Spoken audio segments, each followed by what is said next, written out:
مکہ والوں کی عناد اور سرکشی کو دیکھتے ہوئے جب حضور رحمت عالم کو ان لوگوں کے ایمان لانے سے مایوسی نظر آئی تو آپ نے تبلیغ اسلام کے لیے مکہ کے قرب و جوار کی بستیوں کا رخ کیا۔ چنانچہ اس سلسلے میں آپ نے طائف کا بھی سفر فرمایا۔ اس سفر میں حضور کے غلام حضرت زید بن حارثہ بھی آپ کے ہمراہ تھے۔ طائف میں بڑے بڑے عمرا اور مالدار لوگ رہتے تھے۔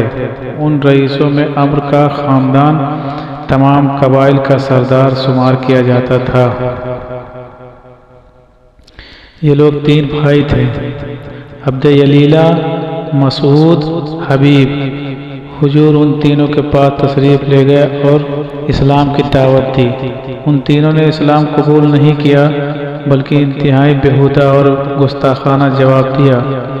ان بد نصیبوں نے اس پر بس نہیں کیا بلکہ طائف کے شریر کنڈوں کو ابھار دیا کہ یہ لوگ حضور کے ساتھ برا سلوک کریں۔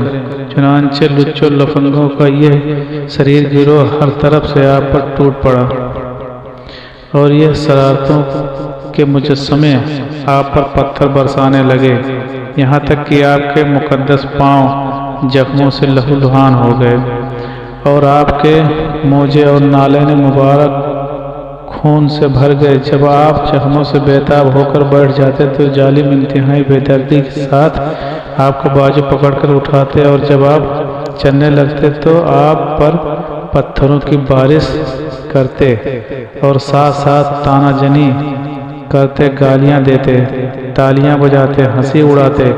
حضرت زید بن حارثہ دوڑ دوڑ کر حضور پر آنے والے پتھروں کو بچاتے تھے، اپنے بدن پر لیتے تھے اور حضور یہاں تک کہ وہ بھی خون میں نہا گئے اور زخموں سے نڈھال ہو کر بے قابو ہو گئے، یہاں تک کہ آخر آپ نے انگور کے ایک باغ میں پناہ لی۔ یہ باغ مکہ کے ایک مشہور کافر عتبہ بن ربیعہ کا تھا۔ حضور کا یہ حال دیکھ کر عتبہ بن ربیعہ اور اس کے بھائی شیبہ بن ربیعہ کو رحم آ گیا اور کافر ہونے کے باوجود خاندانی حمایت نے جوش مارا۔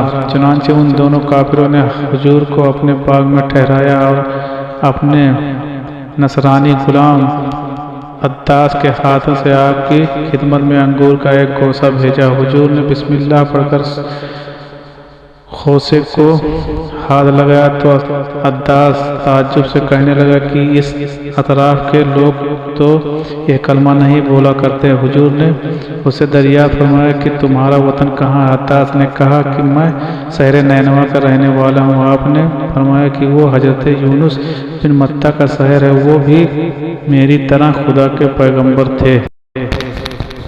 یہ سن کر عداس آپ کے ہاتھ پاؤں چومنے لگا اور فوراً ہی آپ کا کلمہ پڑھ کر مسلمان ہو گیا۔ اسی سفر میں جب آپ مقام نخلہ میں تشریف فرما ہوئے اور رات کو نماز تہجد میں قرآن مجید پڑھ رہے تھے تو نصیبین کے جنوں کا ایک جماعت آپ کی خدمت میں حاضر ہوئی اور قرآن سن کر یہ سب جن مسلمان ہو گئے۔ پھر ان جنوں نے لوٹ کر اپنی قوم کو بتایا تو مکہ مکرمہ میں جنوں کی جماعت نے فوج دفوج آ کر اسلام قبول کیا۔ چنانچہ قرآن مجید میں سورہ جن کی ابتدائی آیت میں خداوند عالم نے اس واقعے کا تذکرہ فرمایا ہے۔